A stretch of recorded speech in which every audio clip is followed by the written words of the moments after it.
Bonjour, bonsoir, bonne nuit, c'est Altiste Brook. On se retrouve pour un tout nouvel épisode des lectures d'Altiste, le podcast où je te parle tout simplement de mes lectures. Que ce soit du manga, de la BD, du roman, du comics, du webtoon, bref, de toutes mes lectures, même si ça s'oriente énormément manga parce que je lis énormément de mangas. Bref, aujourd'hui, de quoi allons-nous parler? Bah, ça ne va pas être un manga, ça ne va pas être un webtoon. Ah bah si, c'est un webtoon, j'ai dit des bêtises. Bref, je voulais dire que ça allait pas être une BD ou un roman ou quoi. Mais du coup, effectivement, on va parler d'un webtoon, en plus de ça, d'un webtoon français. Alors, de quel webtoon allons-nous parler? Bah, on va tout simplement parler de La Note Noire.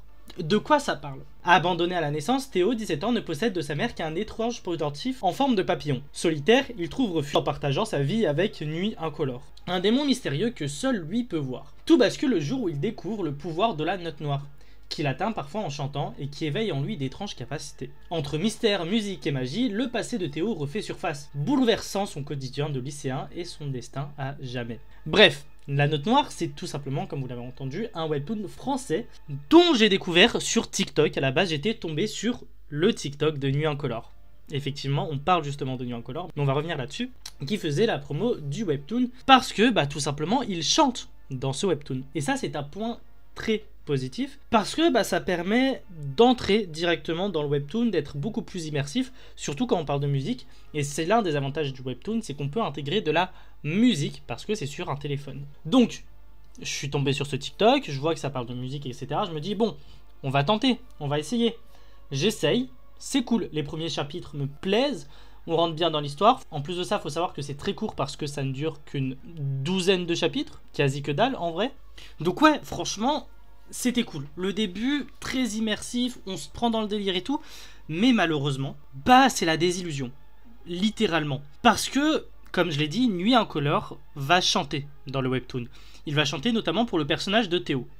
Alors quand Théo a 17 ans, quand c'est un fin d'ado, début adulte, ça passe crème parce que Nuit Incolore est un adulte.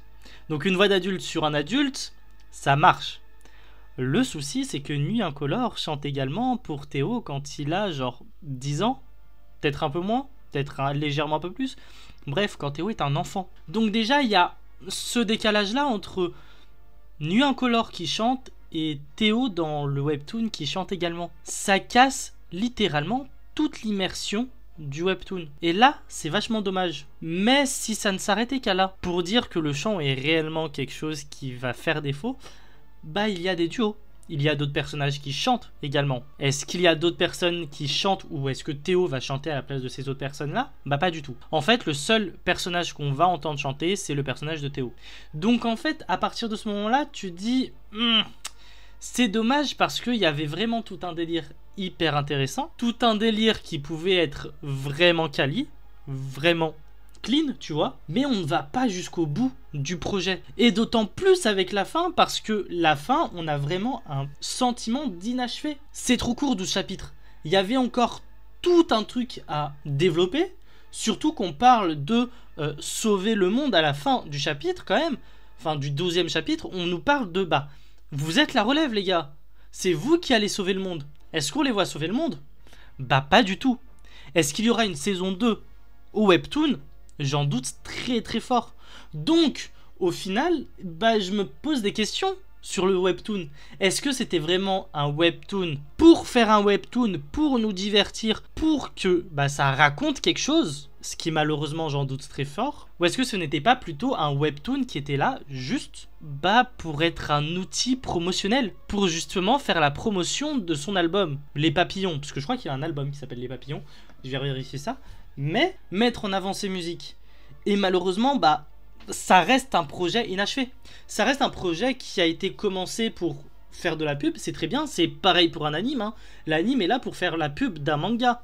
Mais quand un anime est bâclé ou quand il est là juste pour faire la promo du manga sans rien apporter de plus, ça se sent. Et c'est le cas également pour La Note Noire. Encore une fois, il y avait un potentiel de zinzin qui n'a pas du tout été exploité. Donc c'est vachement regrettable parce qu'il y avait vraiment un délire à exploiter. Il y avait vraiment de quoi faire. Au final, on se contente de peu. Bref, voilà un petit peu pour mon avis pour La Note Noire.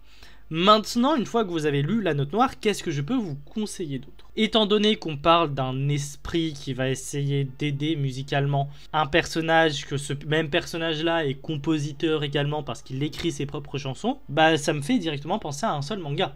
B-Sides de chez Kiyun. Je vous en ai parlé sur TikTok, je vous en ai parlé sur YouTube, sur ma chaîne principale, et je compte vous en parler aussi ici à un moment ou un autre. Quoique j'ai déjà commencé un petit peu à en parler, mais on en reparlera plus en détail sur Spotify, donc dans les lectures d'Altiste quand le manga sera terminé, ou dans les concerts de Brook quand j'en aurai l'occasion. T'es dans la même vibe de t'as un esprit qui va aider le personnage principal à composer, à écrire, donc vraiment c'est vachement pas mal. Moi je le conseille parce que j'ai vraiment kiffé. Je sais que ça peut pas plaire à tout le monde parce qu'il y a quand même un délire de réincarnation, etc. Mais vas-y, tu lis Naruto, c'est de la réincarnation pure. Pourquoi tu lirais pas B-Side, tu vois?